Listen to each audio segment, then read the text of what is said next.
Hey everybody, this is Aubrey Chavez from Faith Matters. We live in a world that prizes activity, being productive, staying in control, always doing something. So when life brings seasons of waiting through illness, loss, or circumstances we didn't choose, it can feel unsettling, even threatening to our sense of self.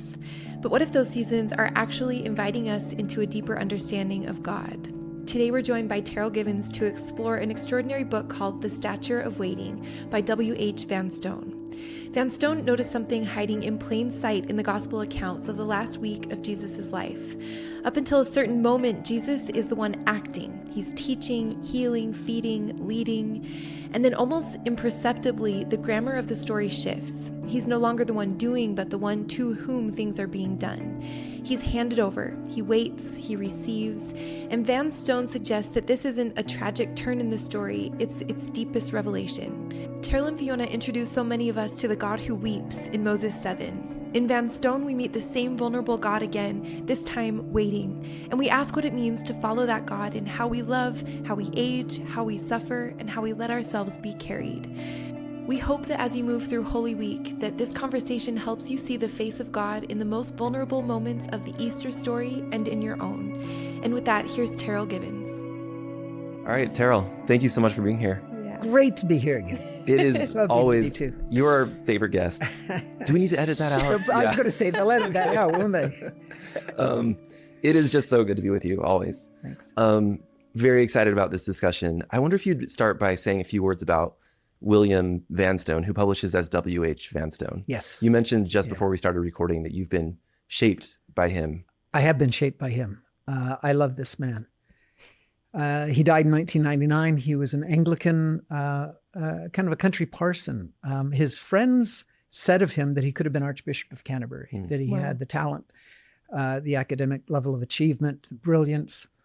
All he ever wanted to do was just minister to country, working class in England. And I discovered him probably not much more than a year or two ago.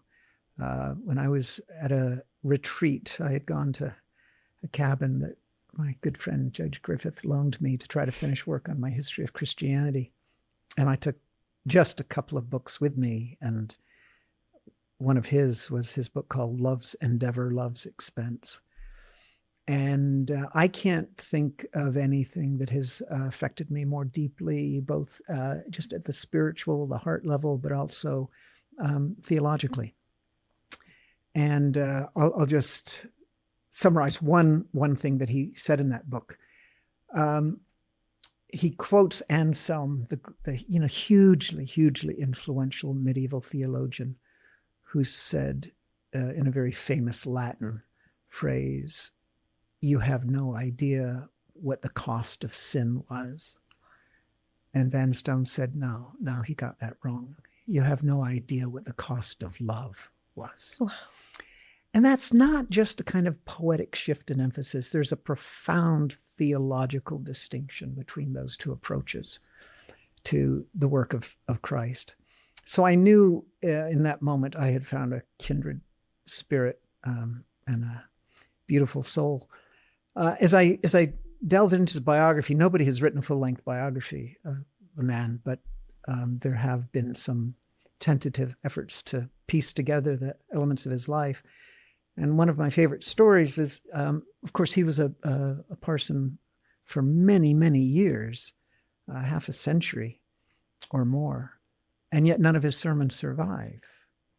And the reason is that he would destroy every sermon after he gave it. And this was out of his belief that to give a sermon is a sacred duty. And it has to be suited to that people in that moment of time.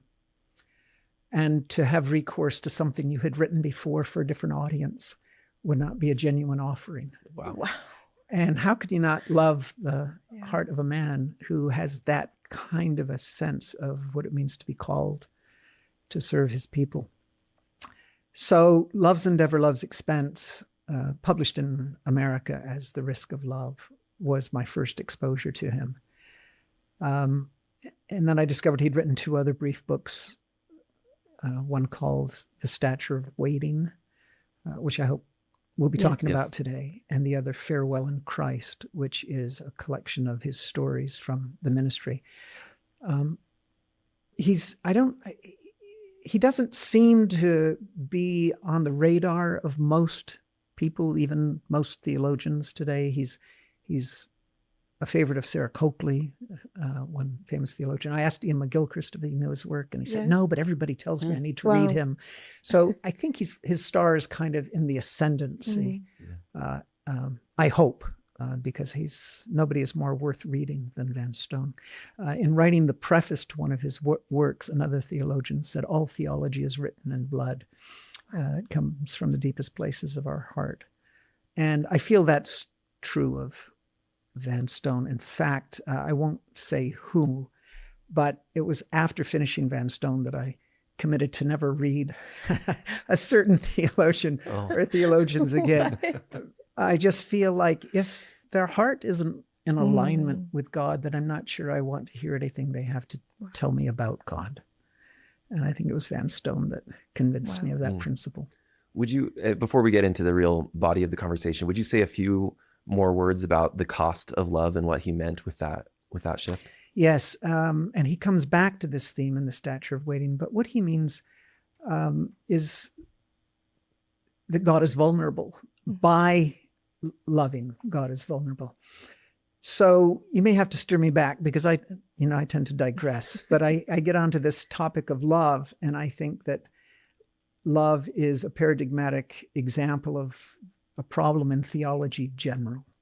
And let me just frame it this way, because I've wanted to say more about the problem of vocabulary in theology.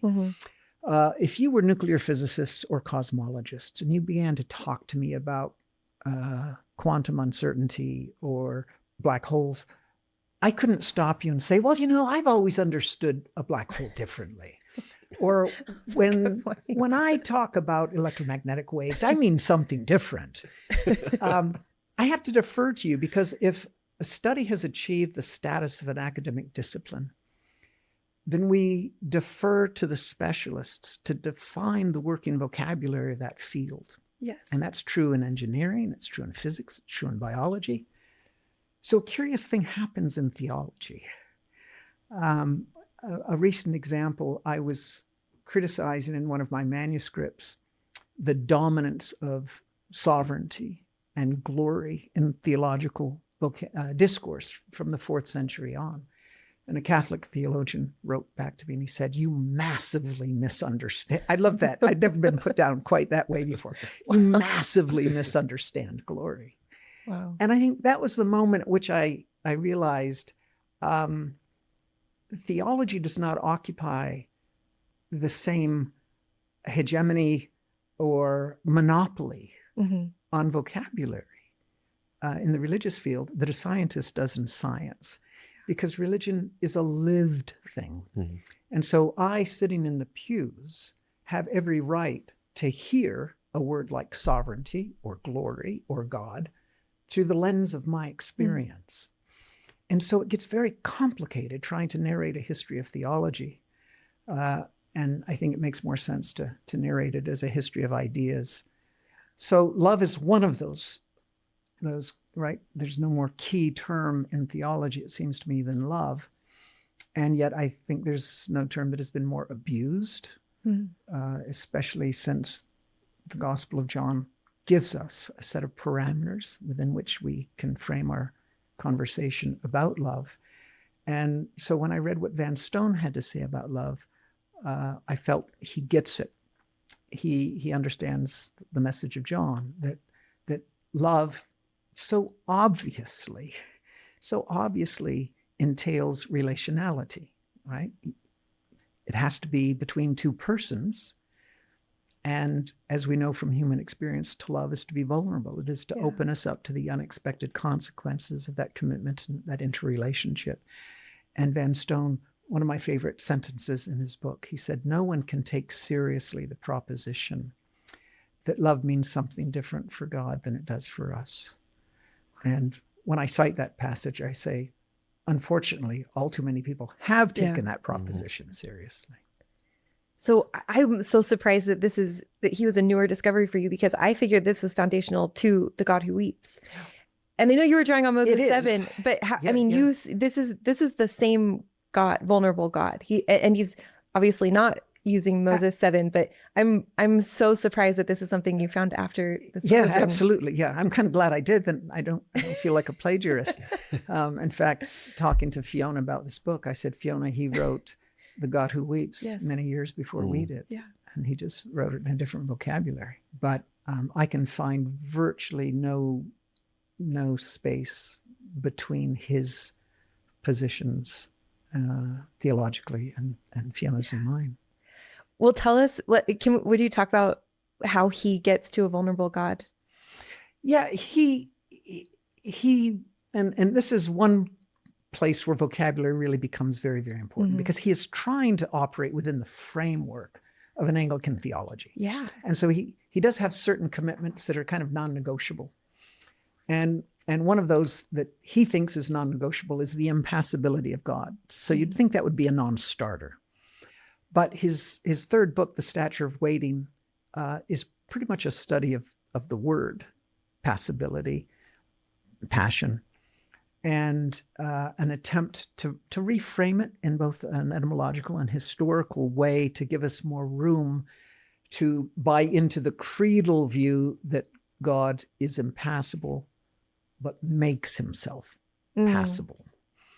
And so, okay, I'll allow him that. Okay, that makes sense. Yeah, that's why that's interesting. I actually don't feel like, because I didn't come to the book with that particular baggage. Like I was very primed and ready for yes, tell me more about how God is vulnerable. Right. But that makes more sense that's such an important distinction. And I don't like to go that route for this reason.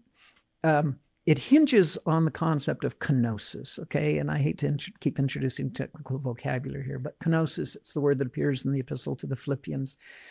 And it's that famous verse where we're told that Christ emptied himself and made himself in the form of a servant. So here's the question, and it seems to me that Christianity just kind of is split in twain on this question. Is God concealing his fullness by becoming that squalling infant in Bethlehem? Or is that the full revelation of his divinity and greatness? And Vanstone inclines toward the position that, well, he's willingly forsaking his grandeur and sovereignty and all that. And I don't, because I don't feel creedally bound to find a place for that word impassible. So I feel, no, as John says, Christ is lifted up so that he can be lifted up. In other words, there's a coincidence between his assumption of mortality, his incarnate nature, his passibility, his vulnerability, his weakness, and what it means to be God in the fullest, most glorious sense of that word. So I guess, one would have to concede, I think, with Vanstone that God could choose not to be vulnerable, but I don't think he could choose not to be vulnerable and to love. Yeah. So would you talk about the distinction that Vanstone draws between Christ as subject and Christ as object? Yes. Okay. Trying to get sort of into the meat. Yeah. So here we get kind of to the meat of the book, which is, Vanstone points out that there are 32 or 33 references in the New Testament to the betrayal of Christ by Judas. But he goes to the Greek here to show that there's something subtle that we have missed.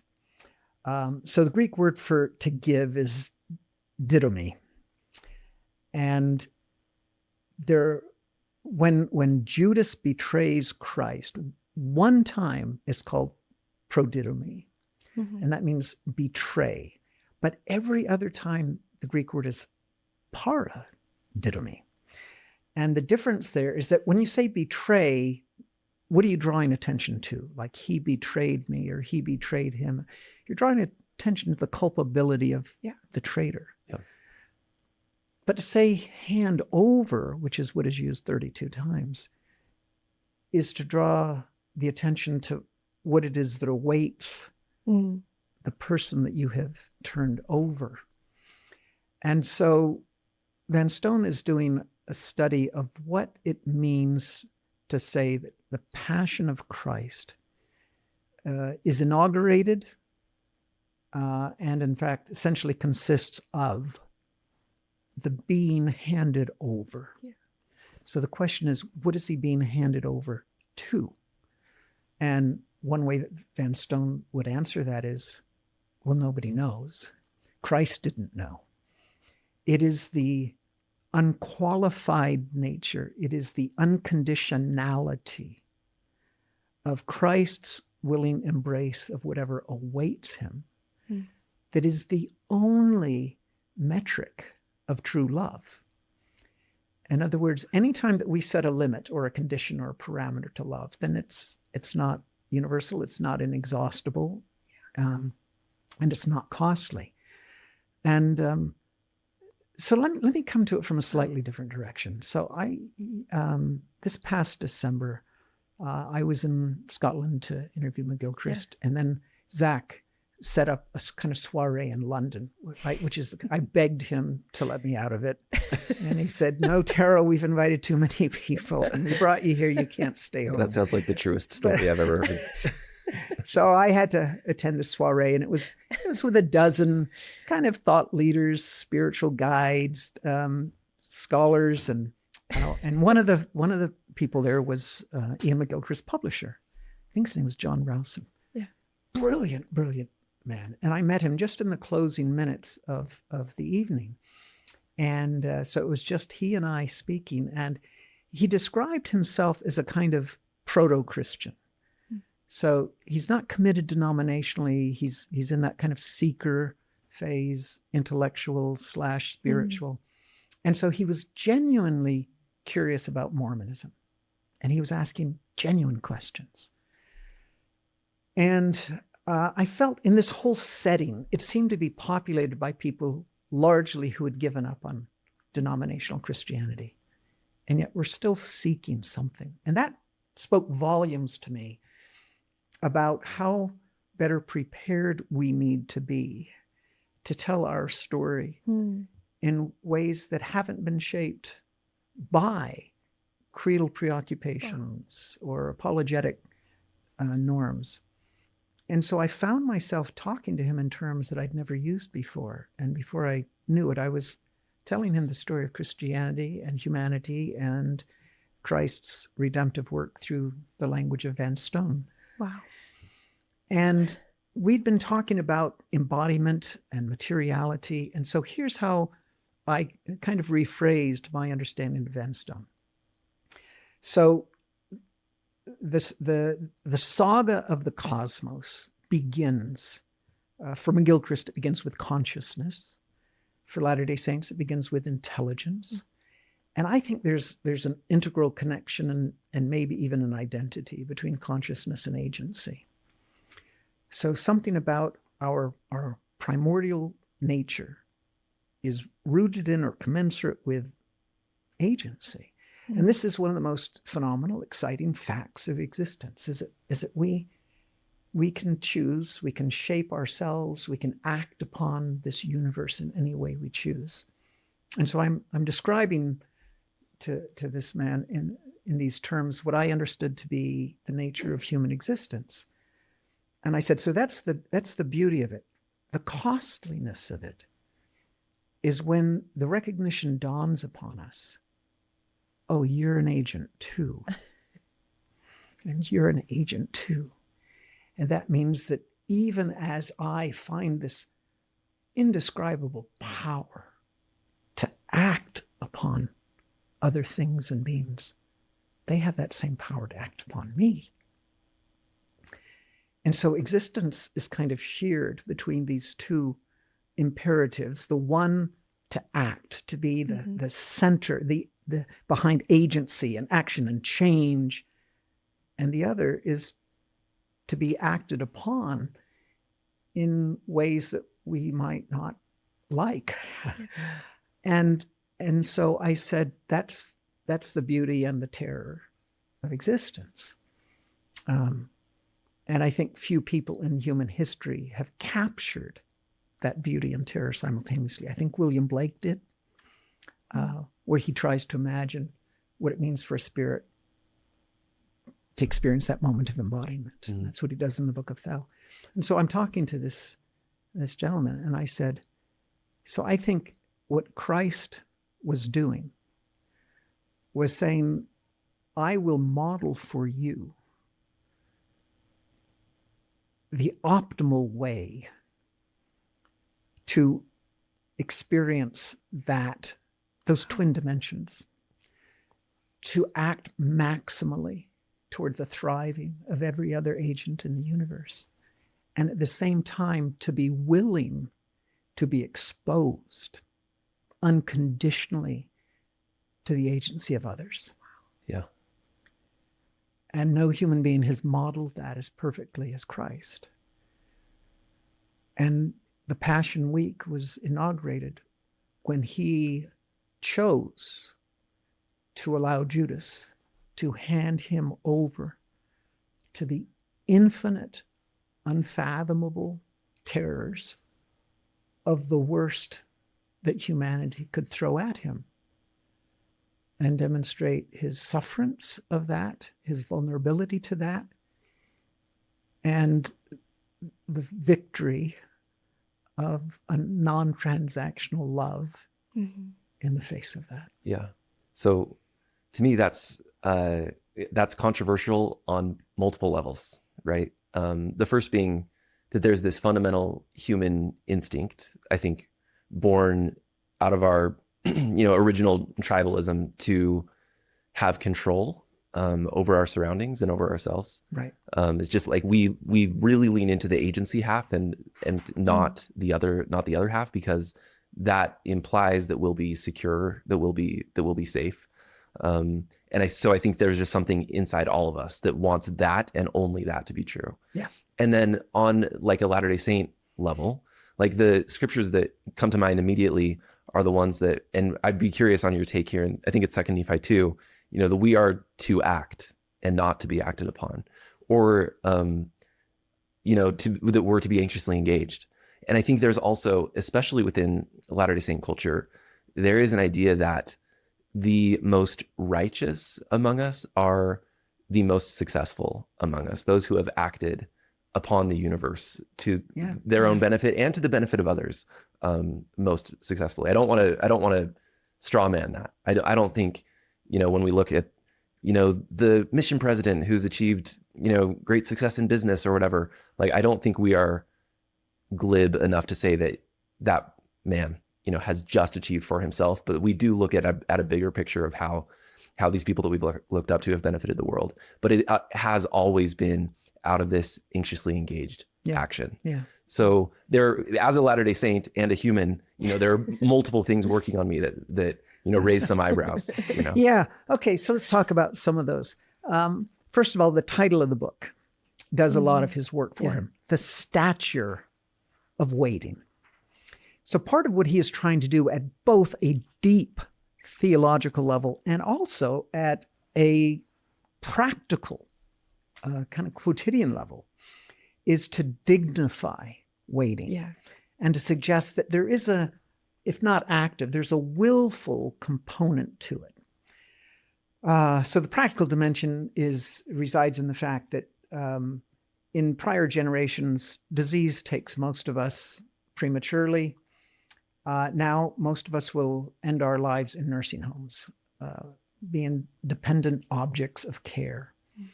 And so he said there's an urgency to rethinking what it means to be the object of care, to be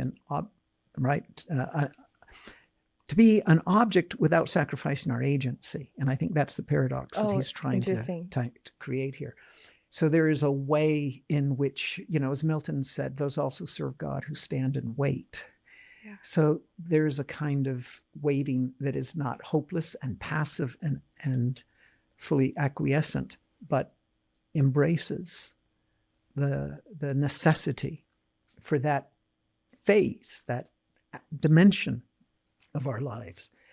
I do think that we are to be actively engaged. I'm a fan of Nietzsche. I think he gets some really important things wrong, but I think he gets a lot right. And it's easy to tar all of his ideas with the same brush. But when he talks about the will to power, if you read him carefully, you read something like the Genealogy of Morals, where he talks about the will to power, it doesn't have a malignant, an inherently malignant dimension.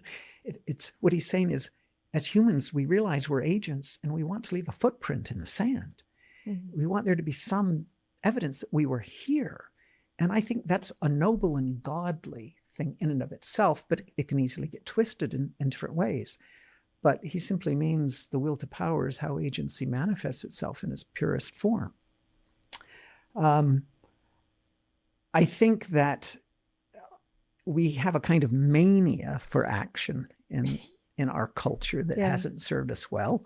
The fact that we choose the beehive and not the lotus flower as a state emblem says a lot about us. But I do think that we are too prone to equate agency with visible evidence as monuments to ourselves, what they often turn out to be. So I think that's problematic. I know there are other questions you raised I didn't address. Second Nephi 2, anything there? This is, I think that's where we get, this is Lehi's sermon, right? To act and not to be acted upon. Yeah, I think contextually that's not problematic at all. I think we are continually, obviously we're being acted upon, and we can't escape that unless we retire to a monastic cell. And I don't think that's what he's suggesting. I think all he means in that regard is that our agency is always intact. You act upon me in any way that you choose, but I don't succumb to those influences. I respond to those as an agent. So I'm always acting, even in response to what you are trying to impose upon me by way of influence. Yeah. And do you feel that that's a fair characterization of what happened to Jesus in the final, or what happened with Jesus in the final days of his life? Well, yeah. And Vanstone points out that all of the verbs up until that moment are action verbs. Christ is doing, ministering, teaching, feeding. And then suddenly everything is being done to him. But it's in his acquiescence. It's in him accepting those dimensions of embodiment and mortality that I think the beauty lies. I think, what struck me, it wasn't until I finished reading the last page, and then I double checked with a word search, the online version, and the word atonement never appears. Really? And yet the book is a book about atonement. Yeah. And I think that's another reason why I love it, because, look, I know I'm fighting an uphill battle and I'm never going to get the word atonement expunged from Latter-day Saint culture. But just let me just say a couple things in that regard. You might respond, well, it's one of our articles of faith. Yeah, but let's look how it's framed. The article of faith, right? We believe that through the atonement of Christ, all mankind may be saved. We're getting the emphasis wrong. When Joseph came back from the Sacred Grove, what did he tell his mother? Remember, we get all these different kind of accounts. But his mother said the first thing he said was, I've learned for myself Presbyterianism is not true. Wait a minute. What did he learn? What he learned was, through the atonement of Christ, all mankind may be saved. Presbyterians believed explicitly, according to the Synod of Dort, in a limited atonement. Wow. So Joseph isn't defining that term. He's talking about the expansiveness of whatever reconciliation is being affected by Christ. And so I think Vanstone is trying to avoid the baggage of atonement theology, which is so fraught with presuppositions and doctrinal foundations that are radically incompatible with the restoration gospel. Yeah. And so part of this, I think, is coming back to your question through a different route. And that is, we want equity. We want justice. We want to see the consequences of what we chose, not the consequences of what somebody imposes on us or how they disrupt our plans. And I think that has led to, in Christianity, and I think this is the greatest tragedy of Christian history, it's led to a 180-degree inversion of what Christ was trying to teach us about love and forgiveness and justice. So Jesus teaches, doesn't matter if you come at 9 or 5 o'clock, I'll pay you the same. The sun shines on the just and the unjust. The last shall be first, right? So in every conceivable way, he's dismantling our conceptions of at least retributive justice. And so what we do as a Christian people, and sometimes as Latter-day Saints, is to say, well, we're just deferring justice. So we suffer now, but he's going to come and boy, then you'll get yours. Yeah. And so we still harbor, right, these apocalyptic dreams of retribution and equity. And, Jesus' last words on the cross weren't, you're going to get yours. It was, forgive them. Yeah.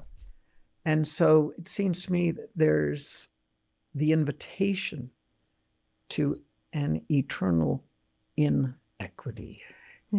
It is almost impossible for us to psychologically embrace.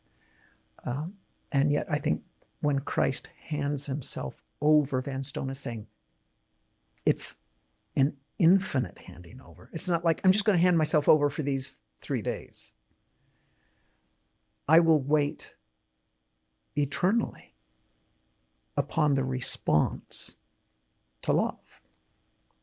Because the cycle is never fully closed. As long as I am in relationship with you, you continue as an active agent, and you continue to have within yourself the power to determine the nature and meaning of that relationship. So Christ, in that sense, is still waiting upon us.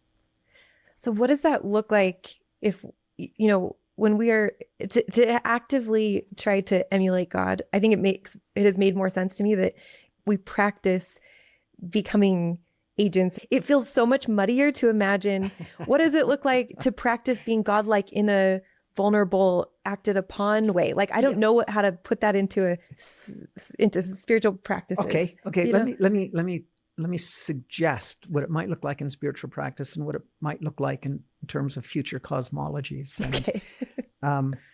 So one way to get a good conversation going in institute class is to ask if Hitler is going to be saved, which I did last week. And please, for the record, I'm not making a determination here. But of course, many students are appalled. And one student said, well, not if I can help it. And I said, then he won't. And he said, what do you mean? And I said, well, it's up to you.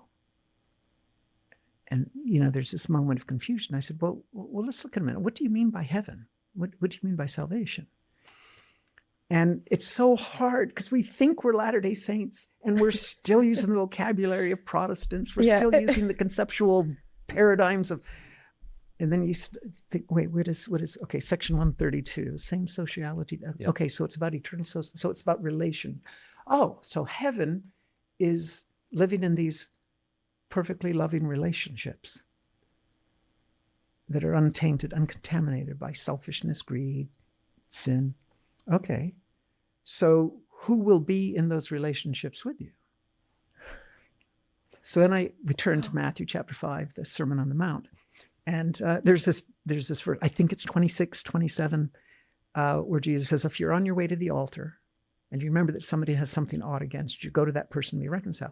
So I gave that to the class. I said, I want you to read this and reread it until you see something wrong with it. And they read it. And finally, the student raised their hand. She goes, oh, it's backwards. I said, yes. What's backwards? Well, it seems like it should say, if you're on your way to the altar and you realize you have something against your brother, go and be reconciled. But if your brother has something against you, but what if it's your brother's fault? And Jesus is saying, it doesn't matter. It's not about fault. Wow. It's about relationship. Yeah. So if you're really upset with me and I did nothing wrong, what is Jesus telling me I need to do? I still need to go and be reconciled to you. Yeah. Why? Well, because unless we're reconciled, we're not in relationship. And if we're not in relationship, then we're not in heaven. And this is why Joseph said, otherwise it would have been his most enigmatic statement, but now we can understand why he said, if you have no accusers, you will enter heaven. And so God waits upon us, and we wait upon each other to see where love will take us. And what that means is that heaven is, seems to me, always dynamically being reconfigured. Mm-hmm. It's a process. It's not this state. Okay, you got this many points, you go in that kingdom. Mm-hmm. So can I ask you, because this is a really relevant conversation to something that came up in a discussion in our ward yesterday, and I think that the pushback is that, yeah, but you can't abandon your line. Like, you can't abandon you can't stop judging righteously. Yeah, to sink below the true standards, because you could reconcile a relationship where there's a disagreement about values, but if you know you're right, like, you can't compromise that ground. And like, that felt like an impasse. Yeah. And I think a lot of times it does feel like an impasse. But think about it. I'm not compromising anything. If I continue to love you, you're not asking me to practice a different morality. You're asking me to practice Jesus' morality, which is loving and forgiving. So I think the conflicts are almost always imagined. We're not being asked to participate in a different moral practice. And we don't have to countenance a different moral practice from our own. But that doesn't impede. I don't see why that would need to impede relationality. Is it necessarily something, because it's relational, that requires both parties to have an intention to heal? Like, yeah. I think that's a tricky part too. Yeah, the intention is this, it seems to me, and there is a rigor to love, and I think this is, one aspect of love that I think Fiona and I could have made clearer. So let me describe how I understand love, and my understanding of the core of love is a philosophical commonplace. That to love means to actively promote the thriving of the other. But the richness is in the word thriving. So what constitutes your thriving? So I may have a different idea of your thriving than you do. You may think, no, I want to live this way with these practices, and I'm going to be happy. And what love demands is I am continually respecting your agency while I'm trying to influence you to see a richer way of living. And you're hoping that I will thrive and that I will see a richer way of living. Yeah. And in that dynamic tension, relationality is maintained at an optimal level, because we're both seeking the thriving of the other. Yeah. Oh, that's interesting. That doesn't have to be the thing breaking the relationship. On the contrary, thriving is always, and relationality is always dynamic. It's changing, it's evolving. It's never this equilibrium. Yeah. I think that scenario sounds lovely and exists sometimes. And I guess I'm thinking about a fairly, I would say, practical and realistic scenario in which I feel that I want to promote the thriving of another, and we do see what that thriving entails differently.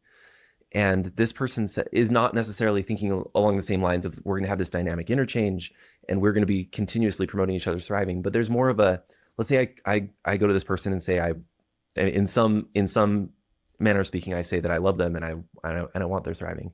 And they say, in order for us to continue in relationship, I need you to support me in the way that I have chosen to live.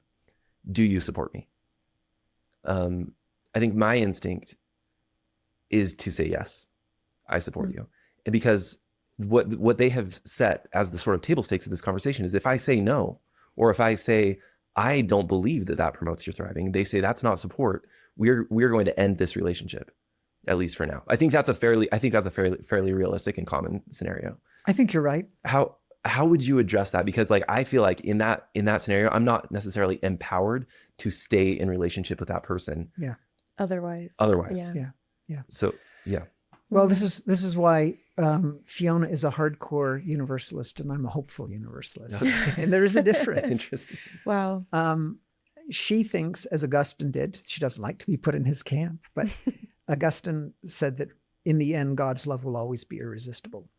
And we will all find unity in him. And my feeling is, I hope so, but I also think that agency can eventuate in different paths. Mm-hmm.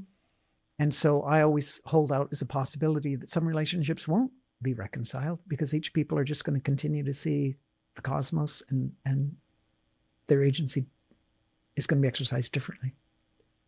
And in that case, what I think if we're defining heaven as relationality and right relationship, which intuitively resonates for me, then another person might impede my ability to ever be in heaven. Yeah, and here's where I think the best analogy comes either from mathematics or adoption.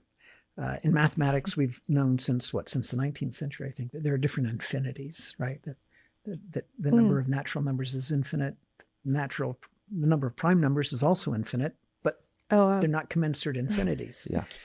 And Vanstone actually comes to this question and he compares it to adoption. Like, let's say that you and I are married and we have a child and we feel complete and happy, and we are. And then we see a child in need and we adopt that child. And now we're whole and complete, but we're one more than we were before. It's like a different infinity. And so I think that the fact that one person may choose to be excluded from our circle doesn't mean it isn't heaven. It means it isn't the largest infinity that it could be. But it still is infinite because we are infinitely capacious and receptive. And as I said, there's always dynamic change and infinite possibilities. I think there's an interesting an interesting train of thought here potentially, where we, to the extent we believe, I think, and theologically in the Latter-day Saint tradition, I think we do, in an anthropomorphic God, there are no doubt many people, some percentage of people at all times simultaneously believe in that God and reject that God, or are angry with that God. And so I guess the implication is, if we believe that God is in heaven, that this must be true, that simultaneously God exists in one infinity, but is still capable of others, as potentially those relationships change over time. That's right. And again, I think that's all inherent in what Vanstone calls the waiting of God. Yeah, that's the waiting. Yeah. I think also part of what is powerful about seeing the passion through this, in this new way, like seeing a godliness in this helplessness, is that it feels like it does dignify these places that feel so powerless, where like I have a strong impulse when I'm in a relationship where it feels like we're at an impasse to control. And I learned over and over that the control is so ineffective, that just like the energy of control does something to distance me from that relationship. And I feel like this version of Jesus, like this using my agency to really inhabit something that's genuinely vulnerable in a relationship, which like that's where it feels the most painful to me, where I feel like I'm positive I know the right answer, and there's a vulnerability about choosing not to try to control this person's agency with me. Like that has been like, I've experienced what feels more like a godly love in those dynamics than I have in any situation where I've been so right and I expressed it perfectly. I have these like dreams of articulating my point so perfectly that they just know they're wrong. And it just feels like that it doesn't feel like God, actually. And so this seems like a really important piece of the puzzle. Like whatever human in me resists, just like not being positive and feeling so powerless that I don't know what to do in these complicated relationships, it feels like this is part of an answer, which is kind of an unanswer. Like maybe it is just, you just hold how much it hurts to not have a resolution that you both agree with. No, I think that's exactly right. Vanstone writes movingly to the point of tears about the tragedy in Aberfan. You read The Stature of Waiting. Does he talk about it in? I don't think so. Okay, so it's in the other book. It's in his Farewell to Christ. Aberfan, you may remember, is the mining disaster in Wales. That's right. Yeah. Where a slag heap slid down after torrential rains, and it buried a school of young children, and over 100 children died. And Vanstone defies his own creedal tradition by saying God did not ordain that, and God did not countenance what happened. Wow. God is infinitely grieved by what happened, but his resources for turning something that horrific into something beautiful with time, maybe with the passing of generations, is always intact. And so there's a kind of a startling moment when you realize, no, you think you're powerless?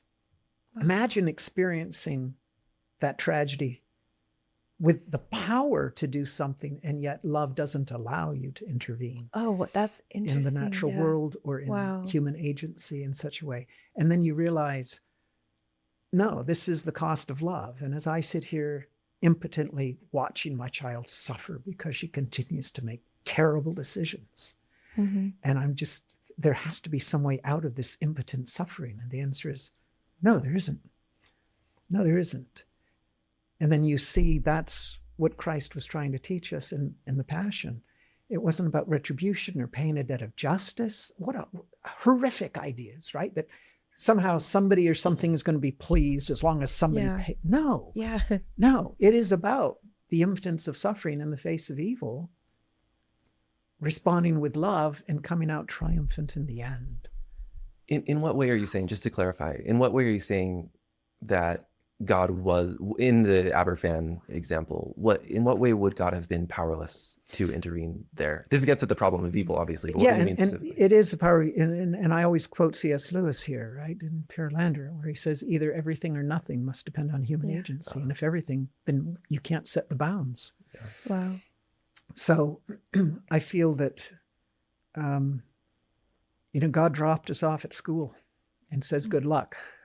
And we can write letters to him, and he can write letters to us, and he can send, maybe intimations and guidance. But he has said, no, these are the conditions of mortality. It's a fallen world, and you are subject. So why, in your mind, does God sometimes help us find our keys, or, to use a less flippant example, sometimes reverse the irreversible course of cancer? Yeah, I think that I don't pretend for a moment to have a formula, but I believe there is a calculus. Really? And I think it largely depends on individual agents who are responsive to impressions. So, give you an example. I have a child who has had a really, really, really hard life. And after years and years in the wilderness, he finally found this perfect situation. And for a brief span of months, he just thrived. He was happy. He was mentally and emotionally healed. He was spiritually well. And then he lost his job. And his whole world just fell apart. He has children. He's got dependents. And he called me, just absolutely distraught. Why did God do this? And I said, God had nothing to do with this. Well, then why doesn't God rescue me from this situation? And I said, well, I think he's trying to. But I would posit that whoever is in a position to help you isn't listening to the message. I feel like we are all vulnerable.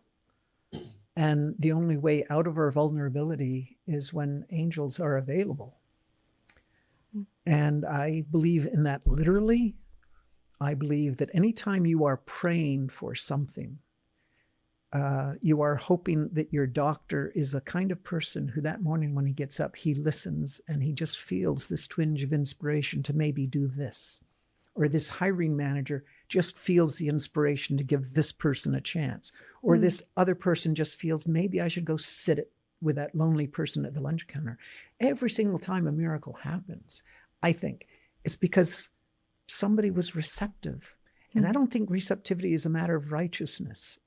I think it's a spiritual gift that may be as genetic as blue eyes. Really? I think we can seek and obtain certain spiritual gifts, but other people just seem to be able to heal or to hear God's voice or to... I've noticed this. Some So people that's- just always seem to be in the right place at the right time. Yeah. They have that gift of receptivity. Yeah. Wow. So I think some people, they pray because they really need their keys to get to work and not lose a job, and they get the impression. Yeah.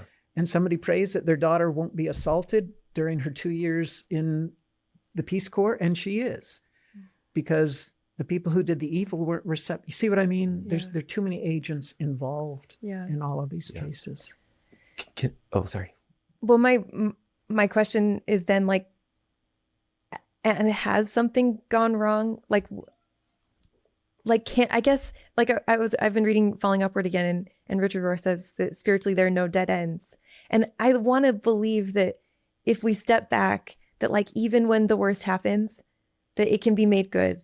And so even when those like relationships are fracturing and there's not a tidy way to fix them, or when something terrible happens in your life that feels like it's really causing suffering, is that what this all means? That like there are seasons of helplessness and there are seasons of traditional agency where you feel like you are in charge of your world, and like God works with both. Like is that your takeaway? Or like what, like how can this like give you hope? There's just like something so disturbing about the helplessness, and I want to believe that at least even in the free fall, like nothing can go completely wrong.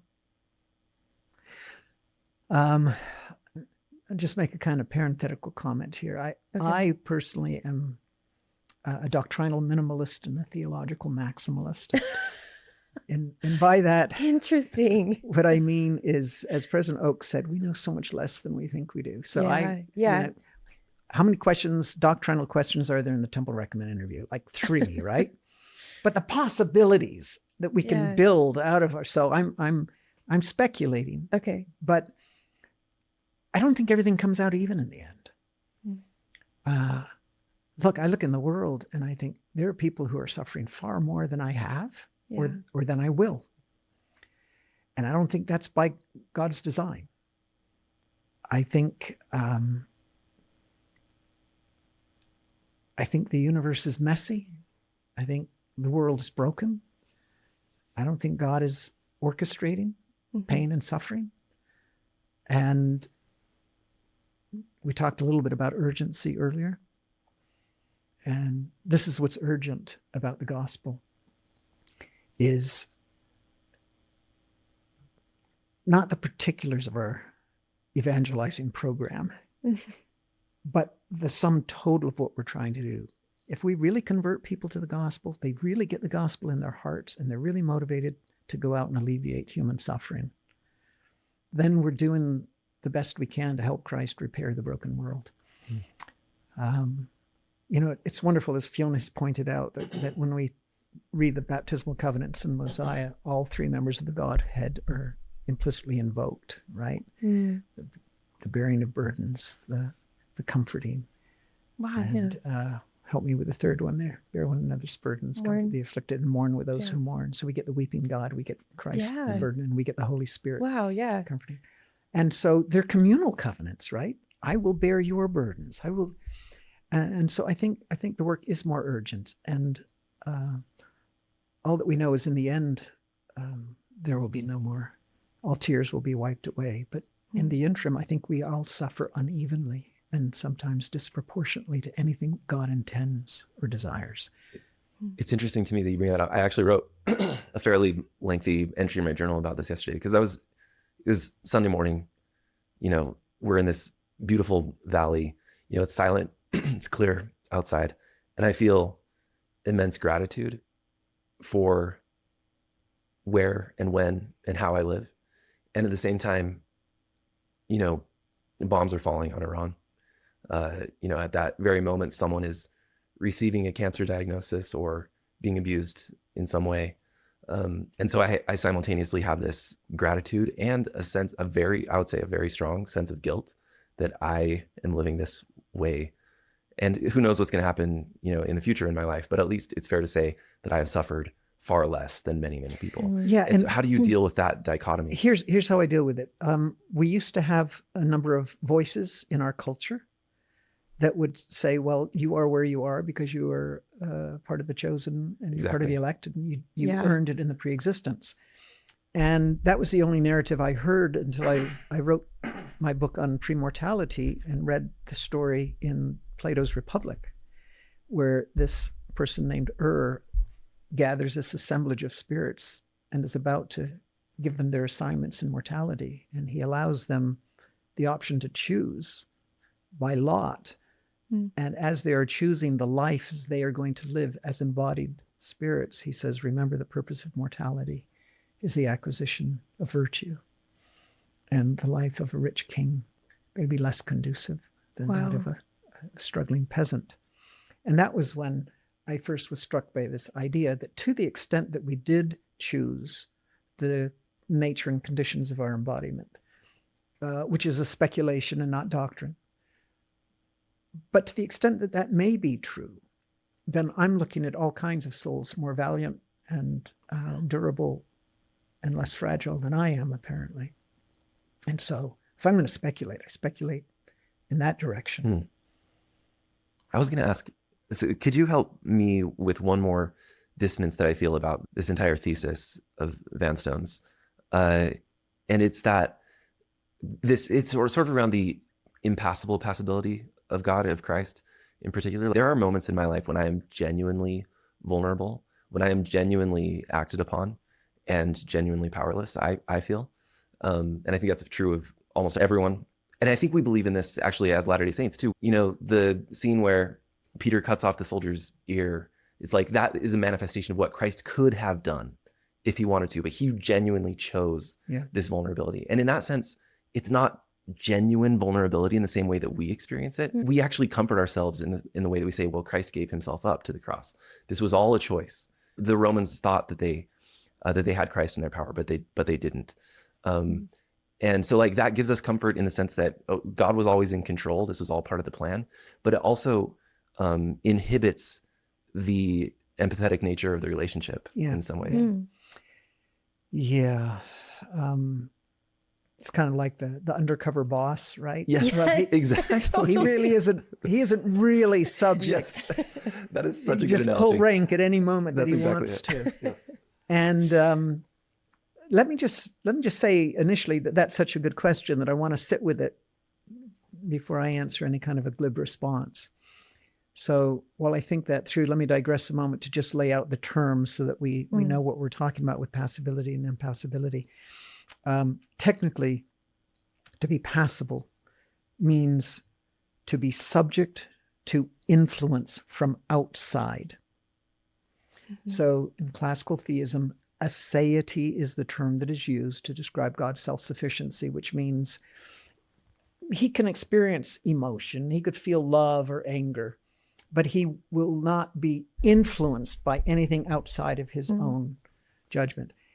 And I think in that regard, Matthew, Mark, Luke, and John all give us at least one example of Jesus changing his mind.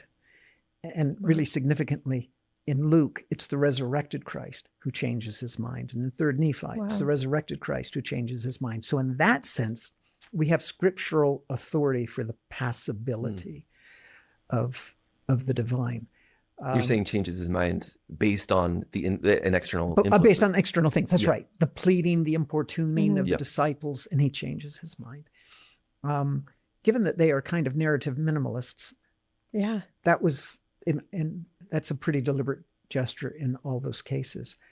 And as far as isn't God's vulnerability a provisional vulnerability? And I guess I would say no, not given the fact that he committed himself from the beginning to the full onslaught of human weakness. So having made that decision at the incarnation and then reaffirmed it in the garden, where it seems to me Passion Week is not a turn of events. It is the culmination whose end he was always anticipating. But I don't think that the fact he is born in a manger, a peasant woman accused of adultery or fornication, is somehow meant to just suggest humility. I think it is the full enactment from the beginning of that total vulnerability that is authentic. So to close us out, I think probably what will stay with people is this new idea about choosing vulnerability, and that being so godly. Is there something that you can say that maybe is an invitation? Like, how can we be like Jesus in this way? Especially if this is kind of a new exploration, that there's not something undignified about these seasons that feel so powerless. And is there a way that we can inhabit those seasons with a little bit more intention and trust that there's dignity there? Beautiful question. I don't know if I have an answer or if I just want to echo your question. I've been rereading Julian of Norwich this week, who I think was the purest voice of revelation that I've ever heard. And she hears this constant refrain, right? All shall be well, and all shall be well, and all manner of things shall be well. And that's the line we always turn to as the sum total of what she learns. And I said to my wife during a recent period of anguish, how is that helpful if I know that that's 1,000 years away? It's these 1,000 years during which I need the succor. And another favorite author of mine, Helen Oppenheimer, who's an English philosopher, so not a conventional Christian. And she said, Christ has the moral authority that he does because he didn't sit in heaven to watch our travails, but he said, whatever you go through, I'm going to go through with you. Wow. And so the incarnation was an act of solidarity. And I guess if we see the Passion Week that way, not that he is on his way to effecting an atonement, which is this magical, mystical thing, but rather, no, this is the reconciliation. This is you watching me, experiencing with you the fullest onslaught. And so our reverence for our experience of Passion Week should be the togetherness with him in his pain and him seeing our pain. And it's like that moment in the Descent from the Cross that Brian Krishishnik captures so powerfully. When you see the faces surrounding the descending, they don't know there's going to be a resurrection. And so it's their presentness to that tragedy that is the sacred experience. And I think that we have to be there in that moment during Passion Week. Thank you so much, Terryl. This is a lot to think about, and it really changes how Easter, how this whole season feels, actually, to incorporate this part of the story that's been there all along, but is not something that we have explored. So it feels very applicable and useful. Thank you. You're welcome. Thank you, Terryl. All right, thanks so much for listening. If you're interested in exploring these ideas further, you can find The Stature of Waiting by W.H. Vanstone and The God Who Weeps by Terryl and Fiona Givens wherever books are sold. And we'll link to both of those in the show notes. If this episode is resonating with you, we'd love for you to share it with friends. We're always grateful when you leave a review to help others find the podcast. Thanks again for listening.